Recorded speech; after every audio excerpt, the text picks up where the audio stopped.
வணக்கம். வணக்கம் குரு. வணக்கம்.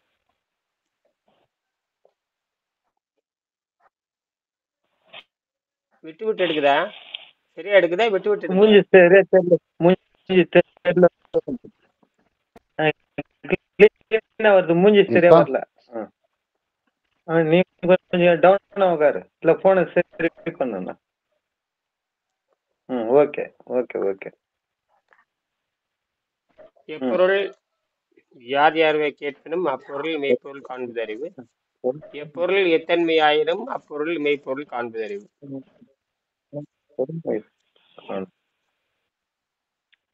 நாம் இந்த நீர் மருத்துவத்தை பயன்படுத்தி பரிணாமத்தின் உச்சகட்டமான சொந்த மருத்துவராக மாறிக்கொண்டிருக்கிறோம்.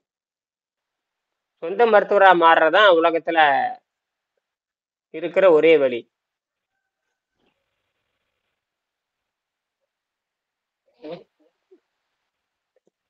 சொந்த மருத்துவராக மாறி நீங்க உங்க வேலையை பார்க்க வேண்டியதுதான்.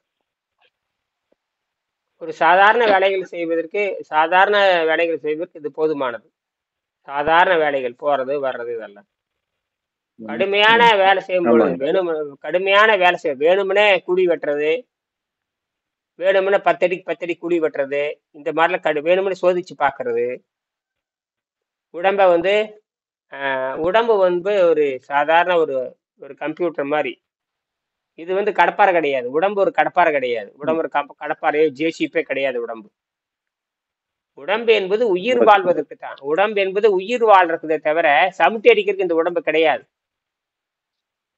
இந்த உடம்பு எதுக்காக வந்துடும்? உயிர் வாழ்றதுக்கு வந்திருக்கிறோமா, சமுட்டி அடிக்க வந்திருக்கிறோமா? உயிர் வாழ்றதுக்காக. அப்புறம் சமுட்டி அடிக்கிறதுக்குலாம் உடம்பை பயன்படுத்திட்டு இருக்கிறீங்க. இது இயற்கைக்கு முரணானது. இயற்கைக்கு செய்ய வேண்டிய நேரமா இருக்கு. முரணா வேலை செய்யறோம். அது இயற்கையே தப்பு. இயற்கையிலே தப்பு. பிறக்குறீங்க, குழந்தை குட்டி போடுறீங்க, வாழ்றீங்க, செத்து போறீங்க. இதுதான் பொதுவான விஷயம். இதுல விட்டு போட்டு உடம்பு போய் நம்புறது, சிகரெட் குடிக்கிறது, பீடி குடிக்கிறது, சமட்டி அடிக்கிறது, மம்டி அடிக்கிறது, இதெல்லாம் யாரு? இதெல்லாம் எங்க இயற்கை யார் உண்டாக்குறது? இதெல்லாம் நாமளே உருவாக்கணும். நீங்க உருவாக்கிட்டு உங்க உடம்புக்கு எடுத்துக்கிறதுக்கு எனக்கு உடம்பு ஜேசி மாதிரி வேலை செய்யணும், 24 மணி நேரம் கடப்பாறு போட்டு இடிச்சாலும் உடம்பு ஒண்ணக்கூடாதுங்கிறது எவ்வளவு ஒரு முட்டாள்தனம் அது.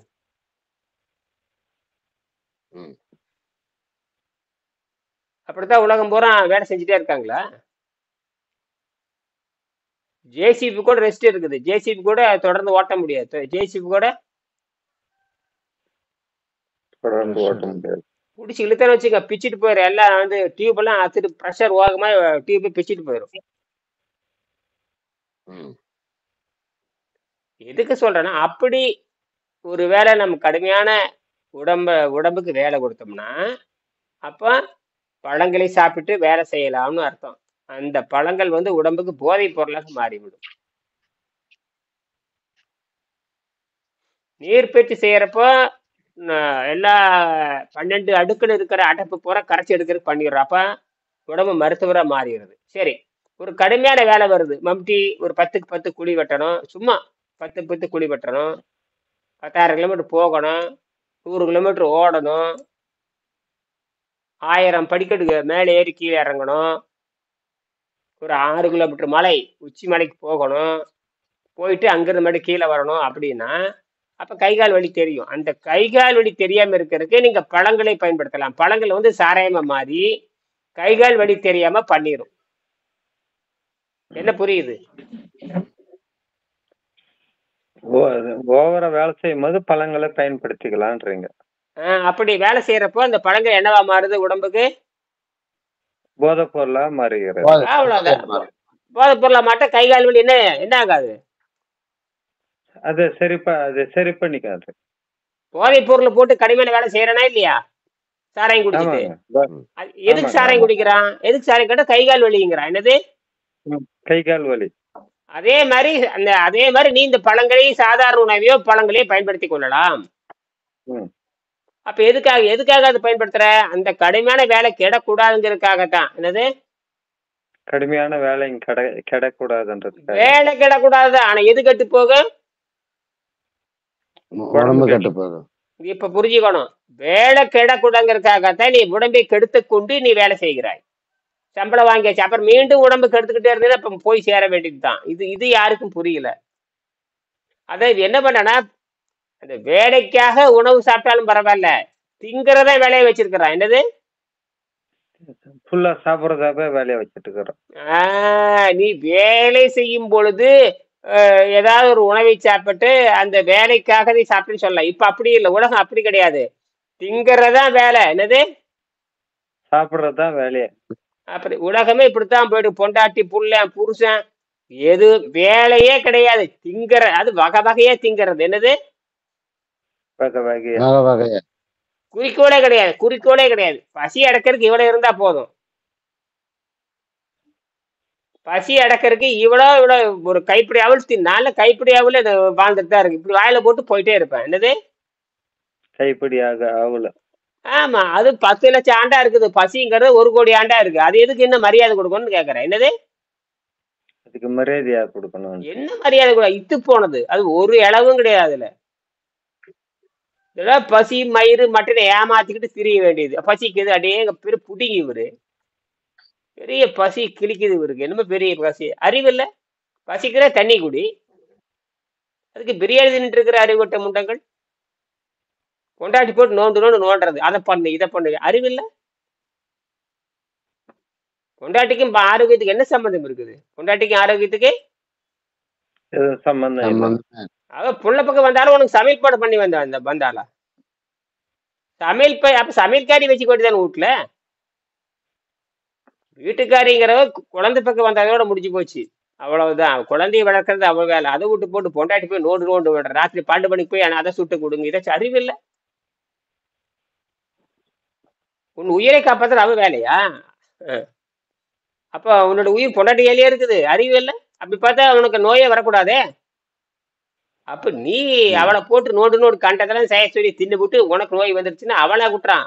அவளை குற்றவாளி ஆக்கிக்கிறது. நீ பண்ணது சரியில்லை அப்படின்னு சொல்ல வேண்டியது. எவ்வளவு ஒரு அயோக்கியத்தை நாம பண்றோம். எல்லாம் எல்லாரும் அருவருப்பா நடந்துக்கிறாங்க. எல்லாருமே அருவருப்பா நடந்துக்கிறோம். இப்ப எப்படி நடந்துட்டு இருக்குது? பொண்டாட்டி வேலை வாங்குறீங்களா? காலையில சமைச்சு போடு, மத்தியானம் சமைச்சு போடு, ராத்திரி சமைச்சு. எங்கேயே போச்சு இதெல்லாம்? எங்க போச்சு இதெல்லாம்? நாமளே செஞ்சுக்க வேண்டேன். பொண்டாட்டிக்கு இது வேலையே கிடையாது. அவளுக்கு என்ன வேலை கொடுக்குறீங்க? எந்த பேசாம போறீங்க, சாயங்காலமான கொஞ்சோண்டு சாப்பிட்டு முடிச்சிடுறீங்க. அவளுக்கு வேலையே இல்லையே. ஆனா அவன் உங்களை பாட்டு திருந்துவாள்னு நினைக்கிறா. ஆமாங்க. ரெஸ்ட்ல போறவங்க, இது வரைக்கும் உழைச்சது போறவங்க எங்களுக்காக. சரி. ஆனா நீங்க தப்பிச்சு போயிடுறீங்க. அப்ப இதுல இருந்து என்ன தெரியுதுன்னா, பொண்டாட்டி என்பது சமையல்காரி. பொண்டாட்டி என்பது சமையல்காரி அல்லன்னு புரிஞ்சுக்கணும். இது வரைக்கும் எல்லாரும் தப்பு பண்றீங்க. ஒரு அமைச்சர் பாத்தீங்கன்னா வயிற்று எத்தாச்சோடு வச்சிருக்கான் பாருங்க. பாத்துறேன், கர்நாடக அமைச்சரை பார்த்தேன். அத்தனை பேர் யானைக்குட்டி மாதிரி வயிறு வச்சிருக்கானுங்க. அவன் நடக்கவே முடியல. அவனால நடக்கவே முடியல. ஒரு நீதிபதி பார்த்தாலும் அப்படித்தான் இருக்கான், முதலமைச்சரை பார்த்தாலும் அப்படித்தான் இருக்கான், போலீஸ்காரனை பார்த்தா அப்படித்தான் இருக்கு. இவனுக்குல என்னோட கக்கூசை வச்சுக்கிட்டே போயிட்டு இருக்கானு பார்த்தேன் எல்லாத்தையும். இந்தியாலும் அப்படித்தான். தமிழ்நாடு அதை விட மோசம் மானங்கட்டு நடல. எங்க ஊர் 90 வயசு கிழவெல்லாம் இன்னும் மந்திரியா இருக்கா. மானங்கட்ட பயலுக்கு நிறைய மானங்கட்டவெல்லாம் இருக்கானுங்க இங்க தமிழ்நாட்டுல. மானமே கிடையாது. தினம் 100 கோடி திருடுறதா வேலை. அவன் தான் அமைச்சராகவே இருந்துகிட்டே இருக்கலாம். அவன் பேரு என்னமோ பேரு. அவனை எனக்கு தெரியும். 90 வயசுல நான் எனக்கு சின்ன வயசுல இருந்தே அவனுக்கு தெரியும். அவன் இன்னும் இருக்கு. துரைமுருகன் நினைக்கிறான். அவன் யானைக்குட்டி மாதிரி இருக்கான். ஆமா, துரைமுருகன். ஒண்ணுக்கு இத்து போனவன். என்னது? 90 வயசு ஆச்சு, சாகவும் மாட்டேங்கிறான். பேரணா மட்டும் ஏதோ அங்க அந்த சாகவும் மாட்டேங்கிறான். எப்படித்தான் மந்திரியா இருக்க? என்ன இளவோ என்ன கருமாந்திரமோ. பலாயிரம் கோடி திருடி வச்சிருக்கிறான். 7 தடவை சிபிஐ போயிருக்குது. என்னமோ எல்லாம் ஒண்ணும் வேலைக்காக. இவனெல்லாம் மந்திரியா இருந்து இடத்தை கிழிக்க போறான். முதல்ல இதெல்லாம் இதுக்கெல்லாம் காரணம் இந்த வெள்ளைக்காரனுடைய விபச்சார கல்வி முறைதான். வெள்ளைக்காரனுடைய சட்டம் இருக்கே, எல்லாம் தப்பு பண்ணிட்டானுங்க. வெள்ளைக்காரனுடைய மானங்கட்ட சட்டம் இது. அதனாலதான் இந்த இந்தியா நாசமா போறது காரணமே இந்த வெள்ளைக்காரனுடைய மானங்கட்ட சட்டம். இவனை காப்பாத்துது பாருங்களேன். இந்த வெள்ளைக்காரோட மானங்கட்ட சட்டம் அதிகாரிகளுக்கு சலாம் போடுறதான் வேலை. அதனால பணத்தை வீசினா அதிகாரிகள் சலாம் போட்டுருவானுங்க. அதனாலதான் கர்நாடகால 10,000 கொலை பண்ணி கூட கண்டுக்காம இருக்கிறது காரணம் அந்த அந்த நாய்களுக்கு பணம் போட்டே இருந்தா அது போயிடும். மதத்தின் பெயரால் எல்லா தவறும் நடக்கும். அந்த இந்த இல்ல இயேசுநாதர் காலத்திலேயே மதத்தின் பெயரால் எல்லா தப்பு நடந்தது. மதத்தின் பெயரால் கடவுளுக்கே ஆளை கொண்டு கொண்டு வீசுவாங்க. கடவுள் பேர்ல வந்து ஆளை கொலை செய்வாங்க. கடவுள் பேரை ஆளை கொலை செஞ்சு பூமியில போடுறது இதெல்லாம் அந்த காலத்துல இருந்தது. ம். ஆனா கடவுள் தண்டிக்க மாட்டார். கடவுள் தண்டிக்க மாட்டார். என்னடா கடவுள் மானங்கட்ட கடவுள் என்னது? மானங்கட்ட கடவுள். ஒரு உயிரை கொலை செஞ்சு கடவுள் எங்கேயாவது உயிர் பலி கேட்குமா? கடவுள் எங்கேயாவது உயிர் பலி கேட்குமா? கடவுள் உயிரை கொடுக்குமே தவிர உயிர் பலி எங்கேயாவது கேட்குமா? எவனா சிந்திக்கலான்னு பாருங்க.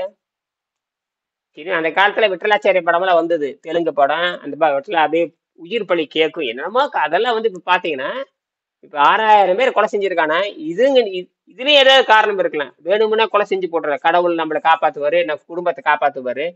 நம்ம 10 லட்சம் கோடி ரூபாய் திருட்டு போகாம இருக்கணும்னா 10 பேர்த்த கொலை செஞ்சோம்னா நம்ம அண்ணசாமி வந்து நம்மளை காப்பாத்துற எவனாச்சும் ஜோசிகாரன் சொல்லி இருப்பான். அதுல கூட 100 பேர்த்த கொலை செஞ்சிருப்பான். என்ன வேணாலும் பண்ணியிருப்பானுங்க. தன்னை காப்பாத்தி கொள்றதுக்காக மனிதர்களை அப்படி மாற்றான். எப்ப மாற்றானு எவன் மாற்றானு ஒன்றும் தெரியாது. ஏன்னா ஒரு கோலம் 2 கோலம் பரவாயில்ல, 5,000 கோலம் 6,000 கொலைங்கிற என்ன கணக்குன்னே தெரிய மாட்டேங்குது. நினைச்சா நடுங்குது. இந்த மாதிரி உலகத்துல எங்கேயுமே நடந்தது கிடையாது. இப்படி ஒரு மானங்கட்ட பொழப்பு ஒரு நாடு இருக்குது. தமிழ்நாட்டிலும் கொலை நடக்குது, நிறைய கொலை நடக்குது. பிரேமானந்தர் ஒரு சாமியார் இருந்தா, அவன் அப்படித்தான் 7-8 பேர் கொலை செஞ்சான். அவனை பிடிச்சி கடைசியில் அவனுக்கு 40 ஆண்டு சிறை தண்டனை போட்டு சிறையில் இருந்து செத்தே போயிட்டான். இப்பதான் செத்த ஒரு 7-8 வருஷத்துக்கு முன்னாடி 40 வருஷம் சிறை தண்டனை போட்டாங்க. எத்தனை வருஷம்? 40 வருஷம். அவன் சக்கர நோய் அவன் தெரியும். அவன் இலங்கையிலிருந்து ஓடி வந்தவன். இலங்கையிலிருந்து ஓடி வந்து தமிழ்நாட்டுல உட்காந்து தமிழ்நாட்டு மக்களை அப்புறம் மடையனாக்கி பாருங்க. இந்த கடவுள்ங்கிற பேரை வச்சுக்கிட்டு இந்த கடவுள் கொஞ்சம் கூட அறிவே இல்லையா தெரியுது. கடவுளுக்கு அறிவு இருந்தா அவனை தண்டிக்குமே இல்லையா? அவன் 4 பேர்த்த கொலை செய்யறான். கொலை செய்யறது விட்டுற ஆளை அந்த பக்தனை காப்பாத்துறத விட்டு போட்டு இது பேசாம கல்லு மாதிரி உட்காந்து இருக்குது. பேசாம கல்லுதான். பாவம் அவங்கள போனதுதான். அந்த குடும்பம் என்ன கதருங்க பார்த்தா ஒருத்தர் கதறாங்க. சரி, இது எதுக்கு சொல்றோம்னா இந்த உடம்பு கோயில்னு சொல்ல வரோம். உடம்பு கோயில் உள்ளே இருக்கிற உயிர் இறைவன். இதை காப்பாத்துறத விட்டு போட்டு நீ போய் காடேஸ்வர கம்பேஸ்வர அந்தேஸ்வர ஓடிட்டே இருந்து போட முட்டாள். நீ உங்க காசை கொடுத்து போட்டு போயிட்டே இருக்க வேண்டியது. அங்க போய் எவனு கடை நோய் நல்லா இருக்குது. இங்கதான் உள்ளம் பெருங்கோயில் ஊனொடும்பு ஆலயம். அதனாலதான் நாம இது வந்து தனி தத்துவம். இது பக்தி மார்க்கம் கிடையாது. என்னது பக்தி மார்க்கம் இல்ல. இதுல பக்தி மார்க்கம் கிடையாது, கர்ம மார்க்கம் கிடையாது, ஞான மார்க்கம் கிடையாது, யோக மார்க்கம் மட்டும்தான் இங்க. ஏன்னா இது தனி வழி. இது யாரோடையும் சேராத யோக மார்க்கம். இப்படி புரிஞ்சா சரி. இது யோக மார்க்கம். யோகம்ங்கிறது மனம்தான் கடவுள். நல்லா புரிஞ்சுக்கணும். என்னது? மனம்தான் கடவுள். அங்க இருக்கிற கோயில் கும்பாபிஷேகம் மயிறு மட்டை அதெல்லாம் ஒரு இளவும் கிடையாது. அதெல்லாம் பேய் இருக்கிற இடம். அதெல்லாம் வந்து பேய் இருக்கிற இடம். நீ இப்ப இன்னைக்கு சொல்ற 6,000 கொலை பண்ணிருக்கானே, அப்புறம் அந்த இடம் இந்த பேய் தான். அத்தனை தர்மசலம் பூரா பேய் சுத்திட்டு இருக்கு. இனிமேல் எவன் போனாலும் அவன் தீண்டானுங்க. எவன் போனாலும் அதுக்கு இனி அது முடிவு 6,000 பேர் கொலை செய்ய மக்கள் மனம் மாறிடுவாங்க. மக்கள் மனம் மாறல அப்படின்னா அவங்க சாபக்கேடுதான். மாறல அப்படின்னா சாபக்கேடுதான். அவன் பக்கத்து வீட்டுல இருக்கிற மாரியம்மன் கோயிலுக்கு போயிருக்க வேண்டியது. அங்க போன கேடா. அங்க அதே மாரியம்மன் கோயில் அங்க இருக்கு. அதே ஈஸ்வரன் கோயில் அங்கதான் இருக்கு. அங்க மூடிட்டு போக வேண்டியதானே. வீட்லயே ஈஸ்வரன் வச்சுக்க வேண்டிய. வீட்லயே ஈஸ்வரன் படத்தை வாங்கி வச்சு 24 மணி நேரம் கும்பிட்டே இருக்க வேண்டியவனு யாரு வேண்டாங்கிறாங்க? வீட்லயே வச்சுக்க வேண்டியதான். வீட்லயே ஒரு லிங்கத்தை வச்சுக்க வேண்டியதானா? வீட்லயே அது கூட கட்டி பிடிச்சிட்டு கடந்துக்கு கழுத்துலயே மாட்டிக்க யாரு வேண்டாங்கிறாங்க? காது 2 பாட்டுக்கு கண்ணுல 2 பாட்டுக்கு பூரா வச்சுக்க யாரு வேண்டாங்கிறோடைய. இப்படியெல்லாம் மக்களை மடையராக்க கூடாது. மக்களை வந்து தெளிவாக்க வேண்டும். அதாவது இந்த பசிதாகம் அடிப்படையாக வைத்துக் கொண்டுதான் எல்லா நாடகம் நடக்கிறது. பசிதாகத்தை வைத்துக்கொண்டு நாடகமா ஆடுகிறோம். எல்லா நாடகம் எல்லாம் சினிமா. அப்ப இந்த எல்லாம் சொல்றாங்களே, ஒரு ஜான் வயிறு இல்லாட்டா உலகத்துல ஏது கலாட்டா, ஒரு ஜான் வயிறு இல்லாட்டா உலகத்துல ஏது கலாட்டா. கலாட்டா. அப்படி ஒரு பாட்டே, சினிமா பாட்டே இருக்குது பழங்காலத்துல. ஒரு ஜான் வயிறு இல்லாட்டா உலகத்துல ஏது கலாட்டா அப்படின்னு ஒரு சினிமா பாட்டே இருக்கு. இப்ப இந்த ஒரு சான் வயிறுன்னு எதவோ சொல்லி அவனோ ஏமாத்திரம் காட்டுறான். இங்க யோகிகளுக்கு ஒரு சான் வயிறே கிடையாது. அந்த ஜீவனை அப்படி நிறுத்திடுறான். அவன் இயற்கை சக்தியில வாழ்றான். அவனுக்கு பிரபஞ்சமே உடல். ஒரு ஜான் வயிறு அல்ல, உடம்பு பூரா பிரபஞ்சம், உடம்பு பூரா விண்வெளி. அதுல இருக்கிற சக்தி எடுத்துக்கிறான். இந்த 15 வயசு கீழே இருக்கிறனால தெரியல, 15 வயசுக்கு மேல இருக்கிறப்ப ஆசிரியர்கிட்ட போய் கத்துக்கிறான்.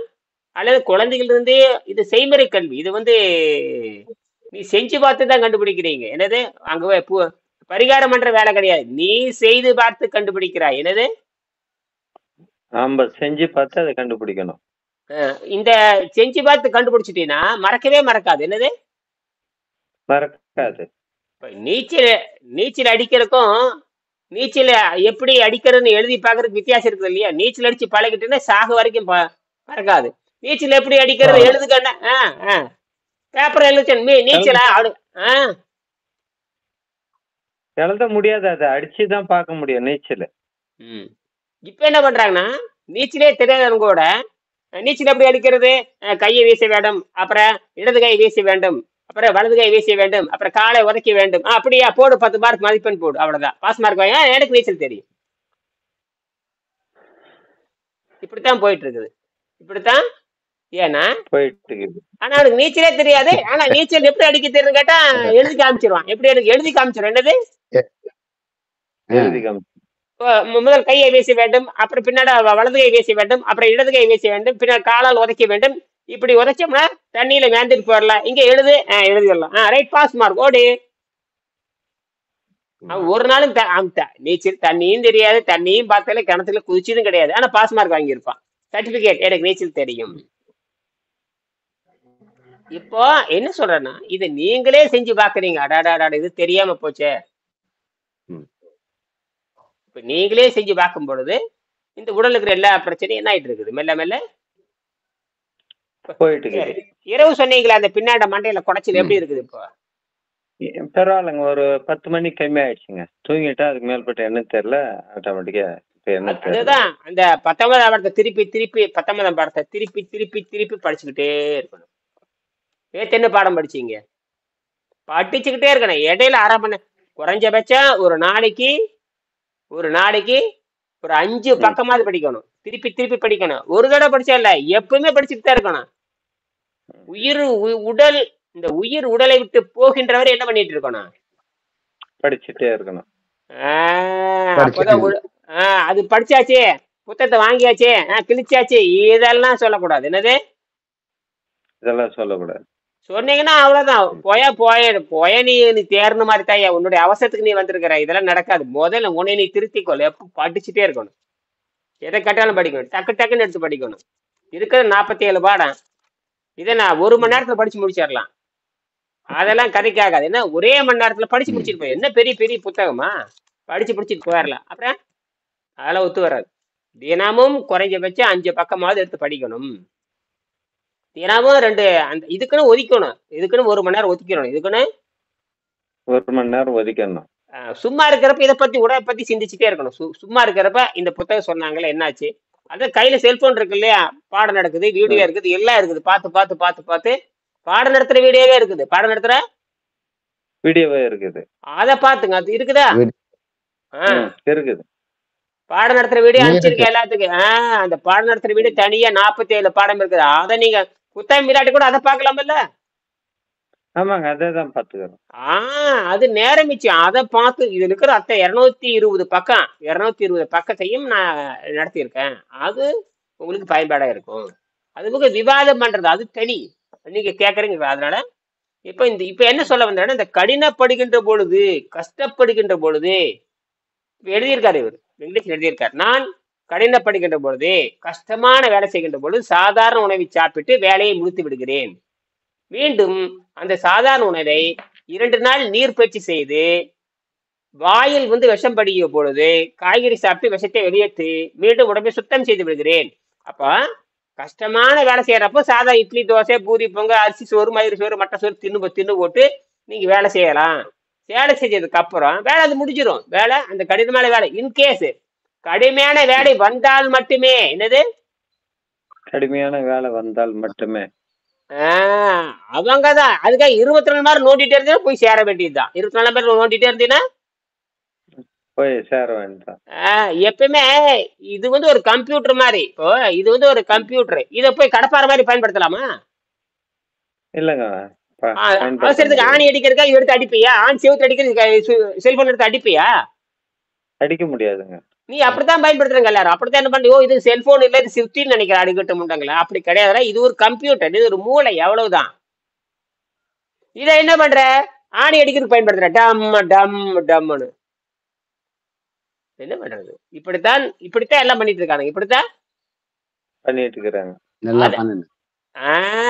அப்ப இந்த மூளை இருக்கு இல்லையா, இந்த மூளையை காப்பாற்றுறதுக்கு தான் உடம்பு. இந்த மூளையை காப்பாற்றுறதுக்கு இந்த மூளை எங்க வேணாலும் போகும். 1000 கிலோமீட்டர் போகும், 2000 கிலோமீட்டர் வானத்துல போகும், பூமிக்குள்ள போகும், எங்க வேணாலும் போகும் இந்த உடம்பு. இந்த மூளையை காப்பாற்றுவதற்கு தான் உடம்பை தவிர தின்னு பேண்டு நாரடிக்கிறது கிடையாது. புரியுதா?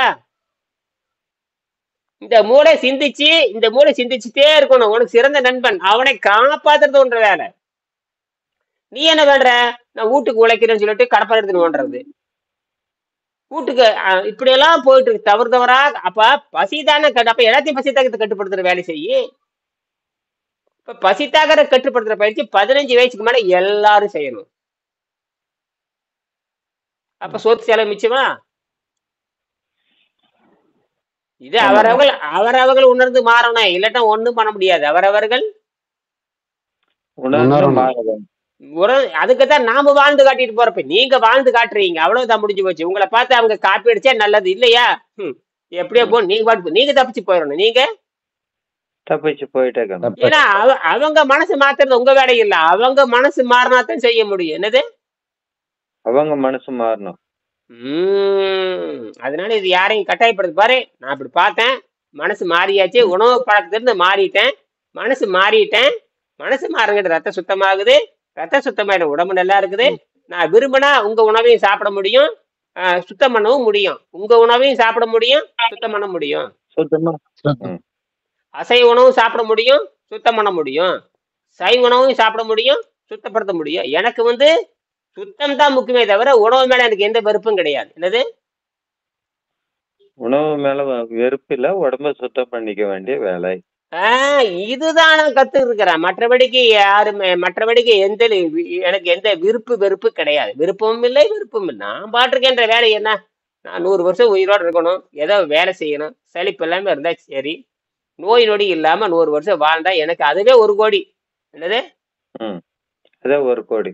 பின்ன பல கோடி. அதுவே பல கோடி. அவன் எத்தனை கோடி செலவு பண்ணி ஆஸ்பத்திரி செலவு பண்றான். நாரி போய் தாக்கு பிடிக்க முடியாத செலவுகள். அவன் 1000 ஆண்டு வாட போறது இல்ல. 60 வயசுக்குள்ள 50 லட்சம் காலி பண்ணிட்டு செத்தே போயிடறான். இதுல என்னது? இந்த உடம்பை காப்பது என்ன பண்றீங்க? அப்ப 50 லட்சம் செலவு பண்ணிட்டு வரலாம். அவன் குறைஞ்சபட்சம் 50 லட்சங்கிறது கம்மி. மினிஸ்டர் இருந்தா 5 கோடி, மினிஸ்டர் மாதிரி இருந்தா 5 கோடி. 3 ஜெயலலிதாக்கு 8 கோடி, ஜெயலலிதாக்கு 8 கோடி, எம்ஜிஆருக்கு 10 கோடி. அந்த காலத்துலயே அமெரிக்கா கூட்டிட்டு போனாங்க, அங்கேயே 10 கோடி எல்லாம் நாசம் பண்ணி போட்டணும். ஏன் 10 கோடி செலவு பண்ணிட்டு உயிர் வந்துருமா? என்னடா கதை விடுறீங்க? என்ன எஸ்பி பாலசுப்ரமணியம் 60 கோடி என்ன செலவாச்சு? ஆமா, அவன் என்ன போற டாக்டர் என்ன உயிரை பிடிச்சி வச்சிருக்கானா? அறிவட்ட மாட்டாங்களா? ஊசிகள் ஒளிஞ்சிட்டு இருக்குதா? உயிர் ஊசிகள் ஒளிஞ்சிட்டு இருக்குதா? இல்ல டாக்டர் கத்திரிக்கோல ஒளிஞ்சுக்கிட்டு இருக்குதா? டாக்டர் கைப்பிடியில் இருக்குதா? டாக்டர் மண்டைக்குல இருக்குதா? டாக்டர் ஊசிகள் இருக்குதா? டாக்டருடைய கத்திரிக்கோள் இருக்குது? எதில்ரா அந்த உயிர் உட்காந்து இருக்குது? ஏடா அவ்வளவு பெரிய அறிவாளிங்கிற 10,000 பாட்டு பாடினா உனக்கு ஒரு பாட்டு ஒழுங்கான பாட்டு பாட தெரியல. உயிரை காப்பாத்துற பாட்டு உனக்கு தெரியலையா? மானகட்ட பயிருக்கு. இப்ப இவனை பார்த்து நாம வேஷம் போட்டுக்கிறது. இவனை பார்த்து உடம்பை காப்பாத்த தெரியாதவனை போய் என்னடா அறிவாளின்னு சொல்றது? அதெல்லாம் ஒரு ஏமாத்துற வேலை. சினிமா பாடுறது, ஆடுறது, பாடுறது, இதெல்லாம் ஒரு மோகம். இதெல்லாம் ஒரு டிராமா. என்னது? மோகம் டிராமா. பேரு ஆமா. ஆ, டிராமா தான், பேரு டிராமா தான். ஆமா. அத நீ நம்பிட்டு அழகான அறிவாளி ஏன்டா சினிமாக்காரன் அறிவாளியா? முதல்ல சினிமாக்காரனுக்கு அறிவு இருக்கா முதல்ல? அவன் சினிமா போட்டு மேக்கப் பண்ணிட்டு அவன் 90 வயசு கிழவன், 90 வயசு கிழவன் 30 வயசு வேஷம் போட்டு ராஜ்குமார் நடிக்கிறான். அவன் என்ன பெரிய அறிவாளி அவன்? ஆ? 90 வயசு கிழவன் 30 வயசு வேஷத்தை போட்டு 18 வயசு புள்ளி கட்டி பிடிச்சி ஆடிட்டு இருக்கிறான். என்ன ஏதாவது ஒரு ஒழுக்கம் இருக்கு, சிஸ்டம் இருக்கான்னு பாருங்க. இப்படித்தான். இப்படி இதெல்லாம் எப்படின்னு கேட்டீங்கன்னா, அவன் வியாபாரி. அவன் தொழில் அவனமா ஒன்றும் சொல்ல முடியாது. அதுவும் வியாபாரி. அவன் ஒரு வியாபாரி. என்னது? வியாபாரம். வியாபாரம். அதோட விட்டுருவோம். நம்ம இங்க ஏன் எதுக்குன்னு ஏன் இதெல்லாம் சொல்றேன்னு கேட்டீங்கன்னா, நீங்கள் தப்பித்து நீங்க அந்த அந்த சிக்கல சிக்கிடக்கூடாதுங்கிறதுக்கு தான். எந்த விஷயத்திலையும் ஏமாற்றக்கூடாதுங்கிறதுக்காக தான் உதாரணங்கள் சொல்லுவது. இப்ப அவன் இருந்தா என்ன, போனா நமக்கு என்ன? நாம் தப்பித்துக் கொள்வது எப்படி? இதுல சிக்க கூடாது. அதெல்லாம் போய் சிக்கிக்க கூடாது. ஏன்னா நம்ம சாக்கடையில தான் வாழ்ந்துட்டு இருக்கிறோம். அந்த சாக்கடையில இருந்து எப்படி வெளியே வர்றது? என்னது? எப்படி வெளியே வர்றது? எப்படி அதுதான் வேலை. இப்ப சாக்கடையில எல்லாமே சாக்கடையில தான் வாழ்ந்துட்டு இருக்கிறோம். அந்த சாக்கடையில இருந்து எப்படி தப்பிச்சு வர்றது? ம். தூக்கம் நல்லா வந்துச்சுங்களா வெங்கடாச்சலம்? ஆ, ஆ, ஆ, ஆ, வந்ததுங்க. அப்ப இது என்ன காரணம்? இப்ப இன்னும் இப்ப பாரு, நேத்து அந்த ஒரு பையன் பேசினான். அவன் பாருங்க, எனக்கு இந்த மாதிரிலாம் இருந்துச்சு அப்படின்னா, அப்புறம் அவனுக்கு எனக்கு தூக்கம் வருது அப்படின்னா, ஆரம்பத்துல இந்த உடம்பு சுத்தம் செய்யப்படுறது. இப்பதான் உடம்பு என்ன பண்ணுதுன்னா, தானாவே ஓய்வுக்கு போயிடும். தானாவே ஓய்வுக்கு போயிடும். ஓய்வு. இப்ப சில டாக்டர் சொல்றானுங்களே, இந்த சாதாரண டாக்டர் சொல்றானுங்களே, மருந்து கொடுக்குறான் மாதிரி சொல்லுவான், ரெஸ்ட். எதுக்குடா ரெஸ்ட்னு கேட்டீங்கன்னா, வாயத்தான் ரெஸ்ட் எடுக்க சொல்றோம். வாய மூடு. இப்ப வாய மூடும் பொழுது உடம்பு இயற்கையாகவே ரெஸ்ட்டுக்கு போயிருது. என்னது? இயற்கையாவே அந்த ரெஸ்ட் எதுக்கு கொடுக்குதுன்னு கேட்டீங்கன்னா, உன்னை பழுது பார்க்கறதுக்காக அது ஓய்வு கேட்குது. அது உன்னை ரெஸ்ட் எடுத்து தான் சரி பண்ணணும். ரெஸ்ட் எடுத்து தான் பழுது சரி பார்க்க முடியும். நீங்க அதை புரிஞ்சுக்காதனால பயந்துக்கிறோம். ஐயோ, எங்க அப்பா தூங்கிட்டே இருக்காரு, என்ன வெங்காயம் தூங்குது, அப்படித்தானே தூங்குவோம். அந்த அந்த கழிவெல்லாம் போயிடுச்சுன்னா, அந்த விஷமெல்லாம் போயிடுச்சு. இப்போ விஷம் குடிச்சோம் பார்த்தா தூங்கிட்டு தான் இருப்பான். விஷம் குடிச்சிட்டான்னு வச்சுக்கேன், தூங்கிட்டு தான் இருப்பான். விஷம் குடிச்சிட்டா தூங்கிட்டு தான் இருப்பான். சாராயம் குடிச்சாலும் தூங்கிட்டு தான் இருப்பான். சாராயம் குடிச்சாலும் தூங்கிட்டு தான் இருப்பான். விஷம் குடிச்சாலும் தூங்கிட்டு தான் இருப்பான். அப்புறம் வேற என்னது? சோத்தை தின்னுட்டு படுத்தாலும் தூங்கிட்டு தான் இருக்கணும். இப்ப ராத்திரி தூங்குறல, அப்புறம் அதுக்கு பேர் என்ன? தின்னுபோட்டு தான் தூங்குற. நீ திங்காம தூங்குற இல்ல, அவன் தின்னுபோட்டு தூங்குறான். அவனுக்கு நீ திங்காம தூங்குற. நீ சாப்பிடாத தூங்குறோம். நீ சுத்தப்படுத்துற உணவுக்கும் சாப்பாட்டுக்கு சம்பந்தம் இல்லை. சுத்தப்படுத்துற உணவு என்பது வேறு, மொத்த திங்கிறது என்பது வேறு. புரியுதா? சரிங்க. சுத்தப்படுத்துற உணவை சாப்பிட்டு எப்படி உனக்கு தூக்கம் வந்தது? சுத்தப்படுத்துற உணவை சாப்பிட்டாச்சு. அப்ப இந்த உடம்பானது சுத்தப்படுத்துகின்ற பொழுது உண்மையான தூக்கத்தை தருகிறது. என்னது? உண்மையான தூக்கம். இது புரியுதா? புரியுது. அவதான் என்ன பண்றான், மாத்திரையும் போட்டுக்கிறான், சோத்தையும் போட்டுக்கிறான், தூக்கம் வரலைங்கிறான். என்னது?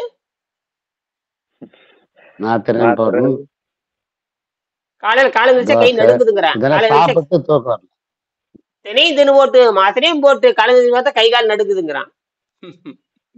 புரிஞ்சுதா? அதனால இதுதான் விஷயமே. அப்ப இந்த உடம்பை சுத்தம் செய்கின்ற பொழுது அது அப்படிதான் ஓய்வு கேட்கும். அந்த கழிவுகள் நீங்க நீங்க நீங்க நீங்க நீங்க நீங்க விஷமெல்லாம் போனதுக்கு அப்புறம் உடம்பு மெல்ல மெல்ல அதிக நேரம் விழித்து இருக்கிற தன்மையை கொடுக்கும். சுறுசுறுப்பாங்கிற தன்மை, எப்ப பாரு உழைக்கலாங்கிற தன்மை, விழித்து கொண்டே இருக்கிற தன்மை, தூக்கம் குறைந்து சுறுசுறுப்பு அதிகமாகும். இப்ப நான் ஒரு நாளைக்கு பாத்தீங்கன்னா 5 மணி நேரம் தான் அதிகபட்சமா தூங்குறது. ஒரு நாளைக்கு 5 மணி நேரம். கிட்டத்தட்ட 19 மணி நேரம் நான் முடிச்சுட்டு தான் இருக்கேன். படுத்தாலும் தூக்கம் வராது. படுத்தாலும் ஏன்னா இந்த சுறுசுறுப்பு, இந்த பிராணசக்தி அதிக. சும்மா அப்படி படுத்திருப்பே தவிர அந்த போதையே வராது. போதையே வராது.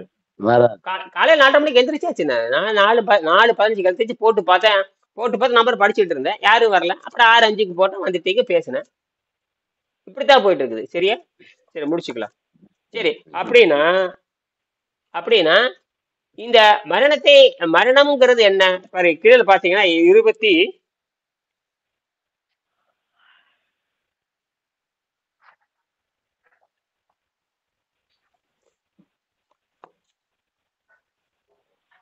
எத்தனாவது பக்கங்க? 32ஆம் பக்கத்துல கீழே பாத்தீங்கன்னா 32ஆம் முதல் பாடமே 32ஆம் பக்கம் கீழே பாத்தீங்கன்னா கூற்றம் குதித்தலும் ஆ,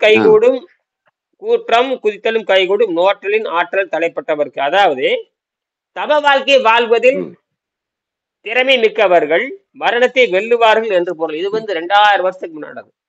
தவ வாழ்க்கை கீழே பாருங்க 32வது கீழே பாத்தீங்கன்னா ஆ, திருமூலர் கிபி முதல் நூற்றாண்டு முதல் 5ஆம் நூற்றாண்டு வரை வாழ்ந்தார். அதுக்கு மேல பாத்தீங்கன்னா இருக்கு. அதாவது தவ வாழ்க்கை ஆம். வாழ்வதில் அதாவது திறமை மிக்கவர்கள் மரணத்தை வெல்லுவார்கள் என்று பொருள். மரணத்தை வெல்வார்கள் என்று பொருள். இதுதான், வேற ஒண்ணும் இல்லை. என்னன்னா பசிதாகத்தை அடக்கிட்டாவே நீங்க மரணத்தை வெல்லலாம். என்னது? பசி தாகத்தை வென்றுவிட்டால் மரணத்தை வெல்லலாம். அதுக்கு தான் பயிற்சி கொடுத்துட்டு இருக்கிறோம். அதுக்கு தான் பயிற்சி கொடுக்குறோம். இப்ப புரியுது. அதனால உங்களுக்கு நோய் வர்றது இல்லை. அதனாலதான் நோய் குறையுது. ம். இப்ப புரியுதா? நீங்க என்ன பண்றீங்கன்னா, நீங்க என்ன தெரியுமா பண்றீங்க? பல கோடி ஆண்டாக செய்யாம இருந்ததை சில மாதங்களில் செய்ய முயற்சி பண்றீங்க. பல கோடி ஆண்டாக மாறாம இருந்ததை இப்ப நீங்க என்ன பண்றீங்க? சின்ன பயிற்சி, ஏதோ ஒரு நோயின் ஏதோ ஒரு பிரச்சனை வந்தாதான் செய்ய முடியும். நான் பிரச்சனை வராதுக்கு முன்னாடி எனக்கு கத்துக்கிட்டேன். எனக்கு எந்த நோயும் வர, நான் ஒரு 25-26 வயசு இருக்கும் பொழுது பழங்களுக்கு மாறிட்டேன். பழங்கள் 25-26 பழங்கள் சாப்பிடுறது அந்த மாதிரி. ஏன்னா இந்த பிச்சை எடுத்து வாழ்றது சிறுசுலயே எனக்கு இந்த பிச்சை எடுத்து வாழ்றது, கையெழுந்து திங்கிறது, எப்ப பாரு அது ஆக்கி கொடு இது ஆக்கி கேட்கறதுல இயற்கையில எனக்கு விருப்பம் கிடையாது. இதை செஞ்சு கொடு அதை செஞ்சு கொடு இதெல்லாம் எனக்கு இயற்கையிலே கிடையாது. இது பிச்சை கேட்கற மாதிரி இருக்குது. இது கடையில வாங்கி திங்கிறது. இன்னைக்கும் நான் கடையில வாங்கி தின்னதே கிடையாது. ஹோட்டல்கள்ல வாங்கி திங்கிறது. இது வரைக்கும் தனிப்பட்ட முறையில போய் என்னோட வயசுல இன்ன வரைக்கும் நான் இந்த வயிற்றுக்காக போய் எங்கேயும் தின்னதே கிடையாது. இது வரைக்கும் தின்னது கிடையாது. ஏதோ அந்த காலத்துல பசங்களோட போறோம், ஏதோ ஒரு தடவை சாப்பிட்டுக்கலாம். அப்போ அப்படியே போனாலும் கூட இப்ப இந்த 30 வருஷமா நான் எங்கேயும் போறதும் இல்லை. எங்கேயாவது ஒரு நாளைக்கு யாரோட சிக்கிட்டாலும் கூட நீ போய் சாப்பிட்டு வா, வேலை பாருன்றேன். நான் இந்த கார்ல உட்காந்துருக்கேன்னு போயிட்டு வாட்டுருவேன். நான் துரத்தி விட்டுருவேன், நீ போடான்ட்டு. நான் அந்த மாதிரி சொல்லியிருக்கேன், நீ போயிட்டு வா அப்படின்றேன். நான் இல்லை ஏதாவது வேணுங்களா சாமி, 2 கடலை மிட்டாய் வேடா அப்படின்பா. அவன் நல்லா தின்னு போட்டு 2 கடலை மிட்டாய் வாங்கிட்டு கையில் கொடுப்பேன். போதும்டான்ருவேன். முடிஞ்சு போச்சு. வண்டி கிளப்பு அப்படி போயிட்டு இப்படி பல பேர்த்துக்கு நான் நேரடியா பயிற்சி கொடுத்துருக்கேன். பல பேர்த்துக்கு நேரடியா. பெங்களூர் வர்றப்ப அப்படித்தான். பெங்களூரு அங்கெல்லாம் நிறைய சுத்து பயன் பண்ணிருக்கு. வந்து வண்டியில் ஏறிக்கிறேன், நீ தின்றான், நீ என்னத்தையும் தின்னுட்டு ஓடு, வண்டி ஒழுங்கா ஓட்டு, என்னைக்கு கொண்டு போடாதே, என்னை கொண்டு போட்டு போச்சுடா அப்படின்றான். நீ செத்தாலும் பரவாயில்ல, என்னை கொண்டு போடா, என்னை நம்பி 1000 பேர் வகுப்பு எடுத்துட்டு இருக்கிற மாமன அப்படின்பா. அல்லி சாமி கரெக்டா தான் ஓட்டுவா, ஒழுங்கா ஓட்டுறா, நீ தின்ன என்ன திங்கட்டு எனக்குன்ற அப்படின்பா. நான் என்னை ஆளை விடுறா அப்படின்பா. அப்படித்தான் இந்த இசுராசைய இது மியூசியத்துக்கு போயிருந்த பொழுது மேல 4வது ஃப்ளோர்ல கேன்டீன், மேல கேன்டீன் இருக்குது. மேல போயிருக்கீங்களா? மேல கேன்டீன் இருக்கு. போயிருக்கிறேன். 4வது மாடி 5வது மாடி மொட்டை மாடி, கடைசிக்கு மொட்டை மாடிக்கு போயிரு. அதுக்கு எதுக்காகதான் இந்த இவன் ராஜமல்லை விஜயமலையுடைய பில்டிங் இருக்குது. என்னது? ஆமா. என்ன ப்ளூ கலர்ல அப்படியே போகுது. அது 100 மாடி, எத்தனையோ மாடி, 50 மாடியா என்ன, எத்தனையோ மாடி. வெறும் ஹெலிகாப்டர்ல வந்து இறங்குது. ஹெலிகாப்டர்ல அந்த காலத்துல இருக்கானே தெரியல. அங்க போய் நான் அப்புறம் சாமி ஏதாவது சாப்பிடலான்னா, சரி வடை வாங்கிட்டு வாடா அப்படின்னு. ஒரு வடை 30 ரூபா சொன்னேன். அதாங்க அப்பா நாசமா போக 30 ரூபா கொடுத்து வடையாட, அவங்க பெங்களூருங்க அதான் ரேட்டுங்க அப்படிங்கிறேன். டேய் எங்க ஊர்ல 5 ரூபாய்க்கு இந்த வடை கிடைக்க மாட்டா, 30 ரூபா சொல்றான் அப்படின்னு. சரி நான் சொன்னேன், இது என்ன இவ்வளவு விலை இருக்குதா அப்படின்னு. நான் என்ன இவ்வளவு வடையா, என்ன 30 ரூபாய், என்ன ஒரு வடை 30 ரூபாய், எங்க ஊரு சாப்பாடே 50 ரூபா தான் சொன்னேன். எங்க ஊரு சாப்பாடே 50 ரூபா தான், இது ஒத்து வராது அப்படின்னு. இல்ல சாமி வந்தாச்சு ஒன்னாவது சாப்பிடலாம் அப்படின்னு. சரி சொல்றான் அப்படின்னு. அவன் காசு, அவன் அந்த ஊழியர் வேற, அவன் அந்த ஸ்டாஃப், அவன் அந்த இதுல இருக்கிற ஸ்டாஃப் அவன். அதனால என்ன பண்ண, அந்த ஸ்டாஃபுக்கு ரெடியூஸ் வேற, அந்த ஸ்டாஃபுக்கு கணக்கு 15 ரூபாய்ட்டான். அந்த ஸ்டாஃபுக்கு என்ன பண்ணிட்டா 15 ரூபாய், எனக்கு 30 ரூபா, அவனுக்கு 5 ரூபாய். நான் சொன்னேன், எனக்கு வாங்காத, உனக்கு மட்டும் வாங்கிட்டு கொடுற அப்படின்னு. என் பேர்ல வாங்காத, உன் பேர்ல வாங்கிட்டு விட. என் பேர்ல வாங்கினா 30 ரூபா, உன் பேர்ல வாங்கினா 15 ரூபா. அப்படி டீ அப்படின்னா, டீ வாங்கினா 15, உன் பேர்ல வாங்கினா 7, ஒரு டீ வாங்கிக்க, ஒரு வடை வாங்கிக்க. வா வாங்கிட்டு வரும்பொழுது ஒரு பிளேட் கொண்டு வா அப்படின்னா அதுல ஒரு பிளேட் கொண்டு வந்து அதுல பாதி வடை அவனுக்கு, பாதி ம், டீ அவனுக்கு, எனக்கு பாதி. ம், இது அதுல 7.5 குறைச்சாச்சு. இப்படித்தாண்டா ம், குறைக்கணும், ம், இப்படித்தான் குறைக்கணும். ம், ம், இப்ப இந்த வடை திங்கறத எனக்கு 1000 ஆண்டு ஆற்றல் வருமா? ஒரு வெங்காயம் வராது. இந்த ம், வடை திங்கறதுனால ம், எனக்கு ஆயுசு கூடாது, புரியுதா? ஆயுசு குறையவே தவிர கூடாதுன்ற நானு ம். இப்படி எல்லாம் சொல்லி கொடுத்துருக்கேன். இப்படி நேர்லயே சொல்லி கொடுத்துருக்கேன், நேர்லயே. சொல்லி கொடுத்துருக்கீங்க. ம், அது ஒரு வாய்ப்பு கிடைச்சது. ஏன்னா அப்படிதான் சொல்லணும். எனக்கு என்ன சம்பந்தம்? அங்க அந்த அந்த இடத்துக்கு போகணுங்க எனக்கு அக்கறையே கிடையாது. அவன் ம், என்னை கூட்டிட்டு போய் சுத்தினான், பூரா சுத்தி ம், காமிச்சான் எல்லாத்தையும் இலவசமா. எல்லாம் ஃப்ரீ, எல்லாம் ஃப்ரீ. அவனோட பொழுது எல்லாம் ஃப்ரீ. மத்தவங்க 10 ரூபா 10 ரூபா 10 ரூபா 5 ரூபாய் பணம் கட்டிக்கிட்டே இருக்காங்க. நான் இவன் பேரை ம், வச்சுட்டு உள்ள போயிட்டே இருக்கிறேன், எல்லா பக்கம் சுத்தி காட்டுறேன். சில காட்டாத காட்சியெல்லாம் காட்டுறான். இத புதுசா திறந்து இந்த மாதிரி இப்ப நாங்க அடுத்த ஷோ போனது உங்களுக்காக உள்ள காட்டுறேன்னு சொல்லிட்டு எனக்கு கூட்டி போய் காமிச்சான். இதெல்லாம் 1 மணி நேரம் ஆகும் ஷோ காட்டுறதுக்கு, உனக்காக காட்டுறேன்னு இப்படிலாம் போய் காமிச்சேன். அதெல்லாம் பரவாயில்ல, பார்த்தேன். எதுக்கு இதெல்லாம்னா, ம், ஒரு அவனை குணமாக்குறனால, அவனை ம், குணமாக்குன்ற காரணம் அந்த மகிழ்ச்சியில எனக்கு இதெல்லாம் செய்யறான். ம், அப்புறம் ம். அவ்வளவுதான். ஒரு 3 நாள் இருந்தா திரும்பி வந்துட்டேன். எதுக்கு இதெல்லாம் சொல்றேன்னா, நாம் ஒரு ஒழுக்கமாக இருந்தால் நமக்கு எல்லாமே கிடைக்கும். ஒழுக்கமா இருந்தா எல்லாமே கிடைக்கும். எல்லாமே நாம பாட்டுக்கு ஆசைப்பட்டுட்டே இருந்தோம்னா எதுவுமே கிடைக்காது. ஆசைப்பட்டே இருந்தோம்னா கிடைக்காது. எதுவுமே கிடைக்காது. இருக்கிறதை வைத்துக்கொண்டு ஒழுக்கமா வாழணும். இருக்கிறதை வைத்துக்கொண்டு ஒழுக்கமா வாழணும். ஒழுக்கம். சரி, இன்னைக்கு என்ன பேசி முடிச்சுக்கலாம். இப்ப எல்லாம் உடம்பு கரெக்டா இருக்கு. எடை பாத்தீங்களா? எடை ஏதாவது குறைஞ்ச மாதிரி இருக்கா? கால் எப்படி இருக்கு உங்களுக்கு? முழங்கால் கீழே எப்படி இருக்கு? எடை அவ்வளவுதான் இருக்கு. கொஞ்சம் கம்மியா இருக்கு வசந்த். கொஞ்சம் கம்மியா இருக்கு. சரி ம். சரி, இன்னைக்கு என்ன பண்ணலாம்? இன்னைக்கு நேற்று இரவு என்ன சொன்னேன்? நீங்க பரவாயில்ல, எனக்கு நீங்க வரல. அது அந்த 2 நாள் தேனை சொல்லிட்டு அந்த 48 மணி நேரம் போட்டுடலாமா? 48 மணி நேரம். அதான் சொல்லிட்டீங்களா ராத்திரி? அதை போடுங்க. நீங்க என்ன பண்ண 48 போறீங்க? மணி நேரம். ஆமா, அவருக்கு பண்ண. நீங்களும் முயற்சி பண்ணி பாருங்க. 48 48 மணி நேரம் தேன் தண்ணி. 48 மணி நேரம் தேன் தண்ணி. பகல் 2 பகல் வருது இல்லையா? 2 பகல்ல தேன் தண்ணி, 2 பகல் தூங்க போறான், 2 இரவு தூங்க போறான், அவ்வளவுதானே? ஆமாங்க. அப்ப 48 மணி நேரத்துல ஒரு சைவ உணவு சாப்பிட்டுக்கலாம். சரிங்க. நல்ல சுவையான சைவ உணவு, எலுமிச்சை பழம் பிடிந்த சைவ உணவு. உங்களுக்கு என்ன பண்ணு? நல்ல இந்த இடம் முட்டைக்கோசு பொரியல், நல்ல முட்டைக்கோசு பொரியல் அல்லது பப்பாளிக்காய் கிடைச்சதுன்னா நல்ல சொரவணும். முத்தின பப்பாளிக்காய் ஒரு 1/2 கிலோ இருக்கணும். முத்தின பப்பாளிக்காய் தோலெல்லாம் சீவி போட்டு முட்டைக்கோசு மாதிரி சொரவணும். முட்டைக்கோசு மாதிரி சொரணும் லேசா. கேரட் மாதிரி சொரவை எடுத்துட்டு, நான் கடலப்பருப்பு உளுந்தரும் கடுகுலாம் போட்டு தாளிச்சு விட்டு, பூண்டு தக்காளி போட்டு நல்லா வணக்கிட்டு எடுத்து வச்சுக்கிட்டு ஒரு சப்பாத்தி வச்சு சாப்பிடலாம். நல்லா 1/2 கிலோ அந்த முட்டைக்கோஸ் பொரியல். அது இது பப்பாளிக்காய் பொரியல் ரொம்ப அற்புதமா இருக்கும். உடம்பு நல்லா சுத்தப்படணும். கேரளாவில் கர்நாடகாவில் பாத்தீங்கன்னா பப்பாளிக்காய் எடுத்து சாம்பார்லயே போடுவாங்க. ஆமாங்க. எங்க ஊர்ல போடுவாங்க. சொரக்காய்க்கு போது அது போடுவாங்க. சொரக்காய்க்கு இப்பெல்லாம் போட ஆரம்பிச்சுட்டாங்க. அது நல்ல காய், ரொம்ப நல்லது, மருந்தடிக்காத காய், வீட்டுல இருக்கிற காய். உதாரணத்துக்கு சொல்றேன், நான் செஞ்சு பார்த்துட்டு தான் சொல்றேன். ரொம்ப அருமையா இருக்கு. ஆனா சுரவணும் அதையே. அல்லது பொடிப்பொடியா நறுக்கணும், அல்லது பொடிப்பொடியா நறுக்கணும். சரிங்க, அப்படியே பண்ணலாம். ஆமா, ரொம்ப நல்லா இருக்கு. குக்கர்ல போட்டு வேவிச்சு நொங்கு மாதிரி ஆயிரும். எப்படி வேணா பண்ணலாம், எப்படி வேணும் அப்படி பண்ணி சாப்பிட்டு முடிச்சுக்கலாம். சரியா? சரிங்க. சரி. நன்றி மேடம், நன்றி, வணக்கம். சரி, வணக்கம்.